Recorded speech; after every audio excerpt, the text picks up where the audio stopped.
Welcome to OMFS Essentials, concise knowledge for the modern maxillofacial surgeon. In today's episode, we'll review an essential topic in surgical practice: sutures, their history, properties, and principles of selection. What are sutures? A suture is a strand of material used to ligate blood vessels and to approximate tissues until healing takes place. To suture simply means to bring tissues together and hold them in position until nature completes the repair. Historical background. The use of sutures goes back thousands of years. The earliest known description appears in the Edwin Smith Papyrus from the 16th century BC. Since ancient times, surgeons have sought ways to close wounds and control bleeding, using any available material. Gold wires, horsehair, plant fibers, and linen strips were all used at various points in history.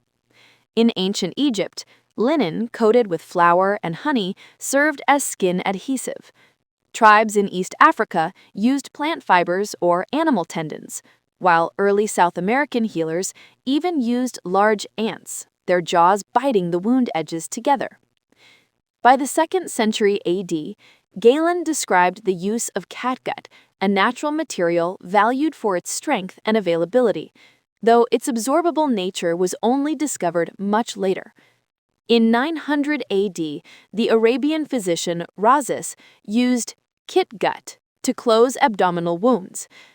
Modern sterilization began with Joseph Lister in 1867, when he treated catgut with carbolic acid to create a sterile suture. Over time, new materials were introduced, including silk, cotton, metal wires, and eventually synthetic fibers like nylon, polypropylene, and polyester. Today, sterilization is achieved using cobalt-60 radiation or ethylene oxide gas, ensuring both strength and sterility. Key properties of sutures. An ideal suture combines strength, smooth passage through tissue, and minimal tissue reaction. Let's briefly review the main properties. 1. Strength. The suture must maintain tissue apposition until healing occurs. 2 measures are used: straight pull tensile strength and knot pull tensile strength. Knot strength is more clinically important, as failure usually occurs at the knot. 2. Smoothness.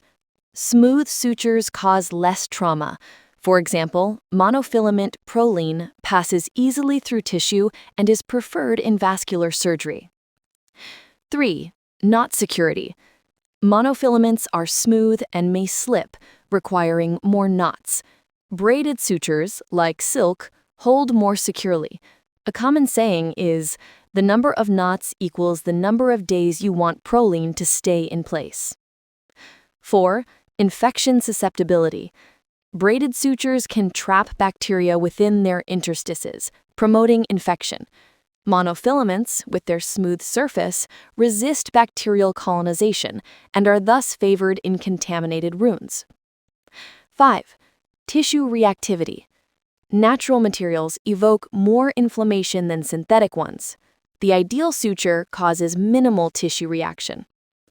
6. Visibility. Sutures should be easily visible against a bloody field for safety and precision. 7. Handling and pliability. Good sutures pass smoothly, form secure knots with minimal throws, and have little memory, meaning they don't curl back into shape after handling. 8. Elasticity and plasticity. These allow the suture to adjust to tissue swelling without cutting through. 9. Capillarity. Fluid movement along the suture is undesirable because it may carry bacteria into the wound. Hence, non-capillary materials are preferred. Ideal suture material. Summary. An ideal suture should have uniform diameter and adequate tensile strength, handle easily and tie secure knots, evoke minimal tissue reaction, resist bacterial growth and fluid absorption, be sterilizable, non-allergenic, and cost-effective, and maintain strength until healing is sufficient. Principles of suture selection. Choosing the right suture requires understanding both tissue biology and healing time. Number 1. Healing rate of tissue. Tissues that heal slowly, such as skin, fascia, and tendons, need non-absorbable sutures. Tissues that heal quickly, like oral mucosa, stomach, colon, or bladder, can be closed with absorbable sutures. Number 2. Infection. Principles of suture selection. Choosing the right suture requires understanding both tissue biology and healing time. 1. Healing rate of tissue. Tissues that heal slowly, such as skin, fascia, and tendons, need non-absorbable sutures. Tissues that heal quickly, like oral mucosa, stomach, colon, or bladder, can be closed with absorbable sutures. 2. Infection risk. In potentially contaminated wounds, avoid braided multifilament sutures, which may harbor bacteria. Instead, use monofilament or absorbable materials. 3. Cosmetic considerations. For areas where appearance matters, such as the face, use fine monofilament sutures like nylon or polypropylene, or perform subcuticular closure to minimize scarring. 4. Fluid interaction. In regions exposed to crystalloids or secretions, minimize foreign material to prevent stone or crust formation. 5. Suture size. Always use the finest size that provides adequate strength. If postoperative strain is expected, use retention sutures temporarily for support. Suture classification and sizes.